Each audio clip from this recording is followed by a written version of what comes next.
আমার খুব একটা ভারী মজার জিনিস মনে আছে। পরম পূজ্যপাদ দিব্যানন্দজি মহারাজকে আপনারা জানেন। মহারাজ অপূর্ব অসাধারণ তো মানুষ, আমাদের সঙ্গগুরু একজন। আমরা তখন সারদা পীঠে আছি। তো সারদা পীঠে ভক্ত সম্মেলন হয়, এখানেও হয়, এখানেও ঘটে, একই ঘটনা ঘটে, সর্বত্রই মনে হয় কম বেশি একই ঘটনা ঘটে। তা মহারাজ, আমি আরো 2-3 জন সাধু আমরা মঞ্চে গিয়ে বসেছি যে এবার ভক্ত সম্মেলন শুরু হবে। তা যাই হোক, আমরা বসেছি, তখন ভক্তরা প্রায় সবাই এসে গেছেন। তা একজন ভক্ত বোধহয় তার সিটে, তার এসে সিটে বসেছিলেন, বসে তার সিটে একটা রেখেছেন, মানে ওই বোধহয় তার কিছু ফাইলপত্র বইগুলো রেখে একটু গেছেন, বোধহয় ওয়াশরুম টাশরুম কোথাও যেতে পারেন বা বাইরে কোনো কারণে গেছেন। তিনি যে রোটায় বসেছেন তার পরের রোটায় ফাঁকা আছে, হলের মাঝামাঝি পরের রোটায় ঠিক একই সিটটা ফাঁকা আছে। তা এবার আরেকজন চলে এসেছেন, তিনি এসে তার মনে হয়েছে যে এই রোটাতে বসতে বোধহয় ভালো।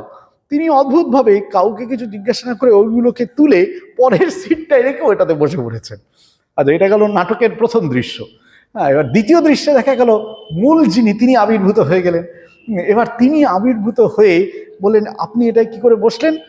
এটাই তো আমি জিনিস রেখে গিয়েছি। বলছে, আপনি জিনিস রেখে চলে গেছেন কেন বাইরে? সেই জন্য আমি বসে পড়েছি। ওমা, দুজনে ঝগড়া লাগিয়ে দিলেন। দিব্যানন্দজি মহারাজ, পূজনীয় দিব্যানন্দজি মহারাজ আমাকে বলছেন, দেখো ভক্ত সম্মেলন করতে এসে কিরকম ঝগড়া করছে। হ্যাঁ, খুব মজার ঘটনা একেবারে এটি।